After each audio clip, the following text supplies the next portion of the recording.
a little bit of my background so you'll understand what I'm doing. I grew up here in Los Angeles. They'll also encourage you with what you're doing. I grew up here in Los Angeles. I was born in Los Angeles, Queen of Angels Hospital, and my background is kind of interesting. My mother, I got this neat picture of her. She's in a habit, nun's outfit, with a cross and a rosary, kneeling on these little called pray-views, and she was a nun in Mexico City. Her mother, when she was 3, died, and her father didn't want to take care of these 4 children, and he just was a spendthrift. He wanted to spend all his wealthy inheritance. And at that time, he was in New York visiting and vacationing when the mother died. So rather than the responsibility of these little brats, he sent them off to a convent in Mexico. So my mother was raised among nuns. She never had a mother or father for a role model. She just had nuns.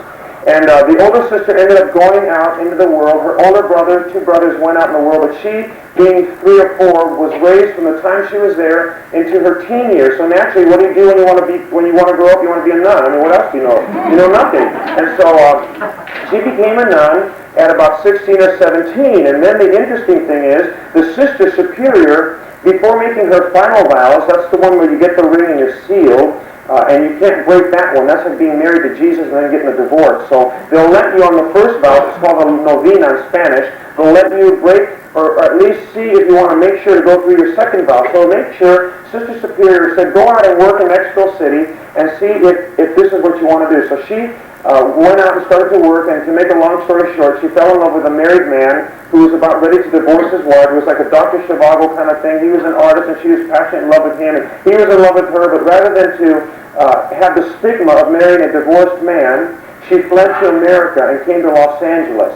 She was here, she had no knowledge of English. She left with a woman who also had a baby out of wedlock. So back then, in the 40s, when you have a baby out of wedlock, especially in Mexico, you're like a prostitute. I mean, you have no respect, hard to get work, so this woman left. So together they're in Los Angeles, and the woman is out looking for a job. My mother's taking care of this little baby, and she's desperate. A man comes to the door on the second day. My mom is desperate. She wants to get out. He's bilingual, speaks Spanish. My mom says, she's complaining to this woman being left in this high-rise apartment building in downtown Los Angeles. The man says, would you like me to take you out for dinner? She says, get me out of here, I got to get out of here. So after going out for dinner, the man liked her and asked her out again, and that ended up becoming my father. On the second date, my mother said to my father, marry me and don't ask any questions. My mother never really knew his age. He was probably, she thinks about 15 to 20 years older than my mother, at least by appearance. And she was desperate, so she just wanted a provider somehow to get to live in this area. She needed a man that had a job, and so that happened to be my father. So he was delighted. It'd be like Raquel's wife asking us guys to marry her. She was beautiful. My mother's a beautiful woman, and my dad just couldn't believe it. So he's happily married, and he's working faithful. He was so devoted to my mother. He'd get up in the morning and fix us breakfast, and fix her breakfast in bed, and then go off to work. And he'd come back home at night and make the dinner and put her feet up on the coffee table and give her he called her Reina, Queen. Don't get ideas, women. This guy is weird. Just couldn't believe it. Well, after I was born, I was about 4 or 5, and my sister was 7. She's 2 years older. A woman knocks at the door one day and says, where's my husband, Richard Lobato? That's my real name, like Richard Lobato. And she says, Richard Lobato? You must have the wrong Richard Lobato. No, I'm not here to cause trouble. I need some legal papers signed. I'll come back later, tell him I looked him up. So he comes home innocent and says, this crazy woman came to the door, and she said she's married to you and wants you to sign papers. What's going on? He says, well, that is my wife. You told me to leave and to marry you, so I just walked away and married you. He said, don't ask questions. So I left her, and now I'm married to you. And so what he did is it ended up being that my dad was a bigamist, my mother's a nun, and I'm an evangelist. That's a weird one, isn't it? But what I like about that is to show you, with God, all things are possible.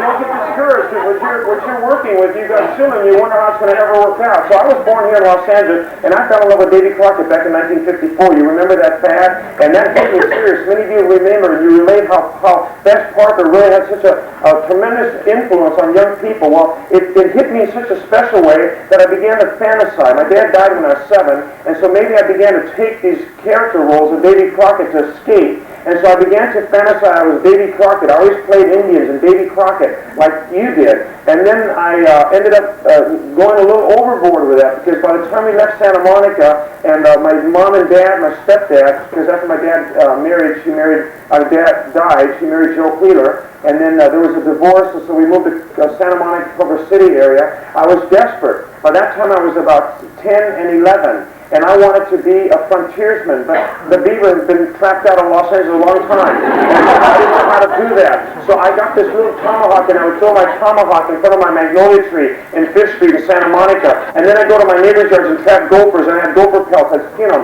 and I'd shoot that gopher pelts everywhere with little pocket knives. My mom thought it was crazy. How could she handle this little boy with with just girls in the family? And she didn't know boys were so crazy. Maybe I'm just an exception, but I think you know what I mean, that boys are different. And they had their little gopher pelts, and I had one for my collar, one for my wallet, one for my change, and one on the wall like the mountain men. And then I had knives all over everywhere. And I wanted to have a cowboy shirt and mountain men. In fact, one of my shirts that I have in the trailer, a leather shirt I bought over 25 years ago when I was in junior high school, and I still wear it in my ministry today because I wanted to use it all my life. So I bought it extra big, and I still have my cowboy boots that I wear with one of my outfits that are over 25 years old. I was wearing cowboy boots and a hat before anybody was wearing cowboy things in Los Angeles back in the 1960s. And girls didn't like me. They thought I was crazy. I mean, they didn't want to have anything to do with me. My name in those days was Cherokee. I always had a weird name. It's Little Bear now. I've never been normal. And all these things were, but see, I didn't know what God was doing. God still had a plan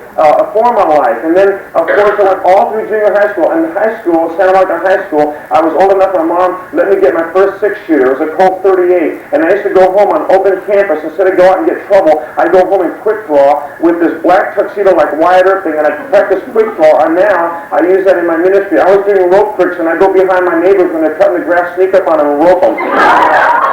Doing all these kind of things growing up. So I'm trying to say, you might think you have weird boys and girls, but God has a plan for their life. And He can work something out. Don't ever be discouraged. Your children are so unique. God created them individual, and everyone has their own particular talent. And of course, I was a terrible student because of this language barrier, the death of my father, and the divorce, and all this. Finally, when my mom remarried Joe Wheeler, after the death of my father, he came into my life when I was 8. And he was so shocked to find this 8-year-old boy going on 9 that couldn't even spell his name.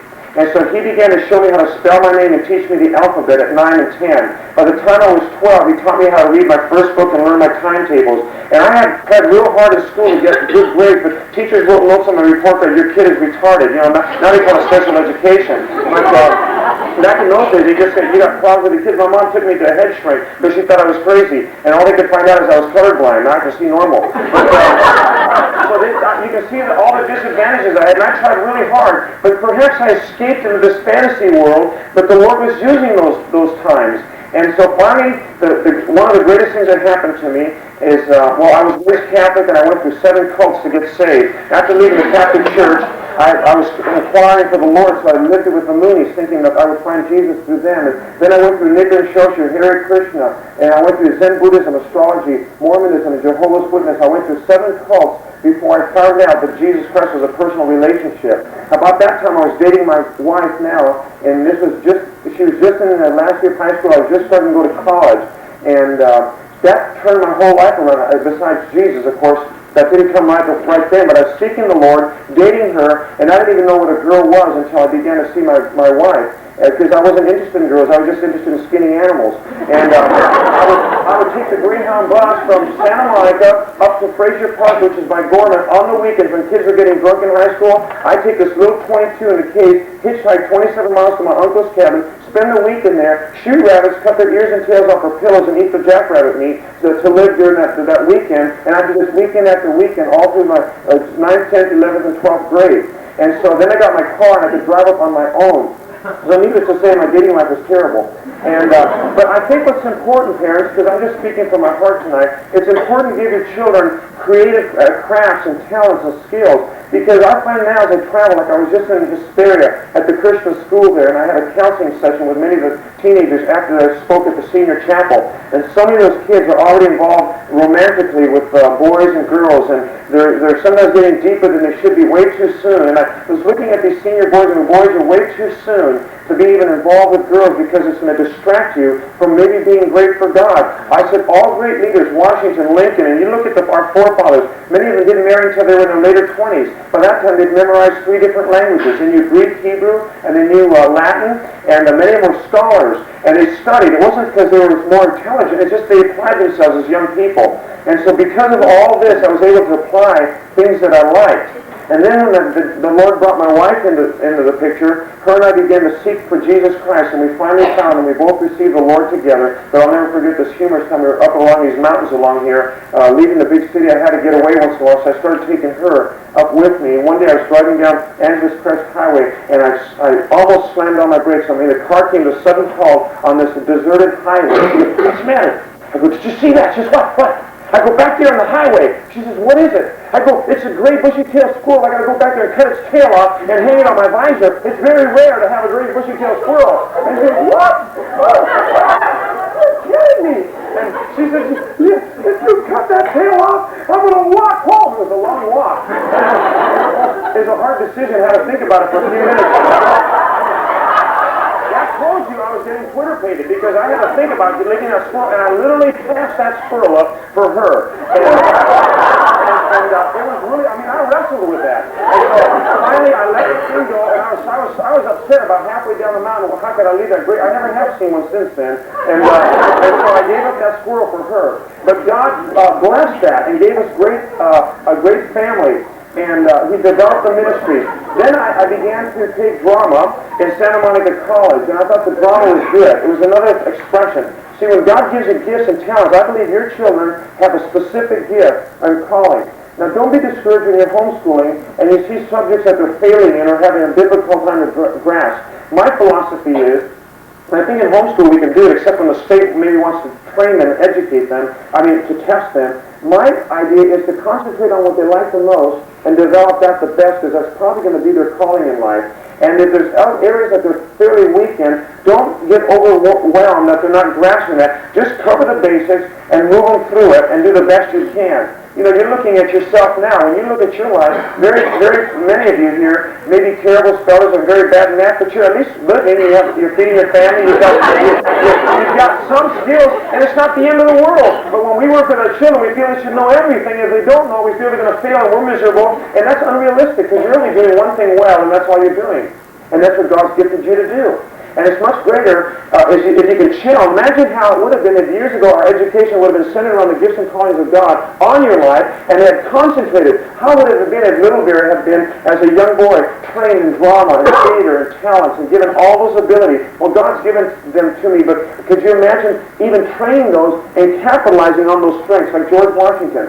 George Washington, he excelled in math and he liked surveying, and so he studied surveying. He knew other skills, he could write and think, but he liked surveying. And isn't it interesting, from the time he was about 16 to the time he actually fought for the French and Indian War in his 20s, at 21, he did surveying and he acquired great wealth through surveying for people. And he saved that money, and he bought property, and he began to be a saver and an investor with a little one skill that he knew, which was surveying. But you know what his hobby was? His hobby was to read military books of ancient wars and how the generals did maneuvers and all that. How did he ever know that God had placed on him someday to be the general of America and to maneuver people to the American Revolution? God had gifted that and birthed that in him. The Bible says we're created in the womb. From the inward parts, God made us, and he knew us, and he formed us in the womb. You have great potential for God, and your children do too. So I want to encourage you with that. I took drama at Santa Monica College, and I liked it. It seemed to be natural for me in singing, and I was strange in junior high. I didn't like the Beach Boys too much. I did listen to them a little bit. They were more normal. But the Doors and the Rolling Stones, remember all those groups? I thought they were crazy, and I didn't like them, because I went around singing Andy Williams and Perry Como songs, Moon River and everything. And of course the girls didn't want to date me because I was so strange. And I finally got into drama, and so what I'm going to do tonight is I'm going to do a dramatic presentation from the Civil War in first person to make it more exciting, more real, so that you can come back into history with me. And then I do this with children too. And one of my sessions I was going to do, and maybe I will someday, is creative ways of teaching Christian history at home to make your history unit more important and more exciting. Let me just say before I do my dramatic presentation, it's so important that you teach Christian history to your children. I did that last year. And to make it exciting. that is one subject that even though they don't seem to do well, you need to be consistent all the way through. Because great leaders always understood their great past. And if you want your children to be a great leader, he has to know his past. Because when you know the past and see it from a Christian perspective, you begin to defend the nation that you're living in. And it builds patriotism. I even put together, in fact, all this stuff that I have on the table, my intention was not to make money. My intentions were to do these for my own children. So that if I would die, they would have a legacy that father would be able to transfer to their children. Because when Keith Green died, it shocked me that this man that was used of God so much could be taken so instantly. And I questioned the Lord, I go, Lord, why don't you take some other person that wasn't doing so much? I mean, the guy's got so much talent. I still don't know the answer of why he took someone like Keith Green, who's in the prime of his ministry, left his wife with children. I mean, you think God would take someone that's older and maybe doesn't have a ministry? And so the Lord says, Richard, you got to live as if you can die tomorrow. And when that hit me, I began to say, Lord, I got to get my house in order. So I got my will established. I began to record things so that if in fact, I'm so peaceful now that if I died, I had enough information there that my children can follow godly heritage because I recorded it for them. And you need to do that yourselves. You need to go, like I did, and record your testimony on tape and put it in the safety deposit box of the bank like I did, so my children know how Dad got saved, all the people that influenced my life, and how God has used my life, so that my children, and not even that, my grandchildren say, my grandfather was a man of God, and now I know why there's an inkling in me, because his spirit has been transferred to me. And that's what I would like you to encourage you to do, so that you have your legacy to your children. You're special to God, and every one of you have a call. And I appreciate some of the grandparents here tonight, and because God's called you for a special purpose. So now let me just do a dramatic story from history, and we'll tie it to the Bible.